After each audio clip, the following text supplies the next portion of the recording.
азыр коомубузда сөз болуп жаткан 12 жылдык билим берүүнүн артыкчылыктарына учкай токтоло кетейин. Артка кылчайып, тарыхка көз чаптырсак, 3 жылдык, 8 жылдык, 10 жылдык жана 11 жылдык билим берүү системаларын башыбыздан өткөргөн экенбиз.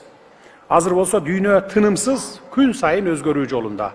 Дүйнө жүзү боюнча өнүккөн 150ден ашуун өлкөдө заман талабына ылайык 12 жылдык билим берүү системасы аркылуу окутуунун мазмуну, билим берүүнүн ыкмалары кирген. Мурдагыдай түшүнсө түшүнбөсө дагы эрежелерди жаттоону таштап, алып жаткан билимин турмушта пайдаланууга, кесипке эрте багыт берүүгө басым жасалууда. Дагы бир топ өзгөчөлүктөр менен 12 жылдык окуу системасы алгылыктуу деп табылып, ийгиликтерди жаратууда. Мындай шартта биз дүйнө баскан жолго багыт алышыбыз керек деп эсептеймин. Алгач анын күнгөй тескейлерин талкуулап, максат милдеттерин аныктап алдык, тиешелүү жоболорду бекиттик. Ошентип биз дүйнө агымынан калбоого далалат кылып жатабыз. Ансыз деле технология жагынан алганда айрым өлкөлөргө салыштырмалуу биз 100 жылга арттабыз.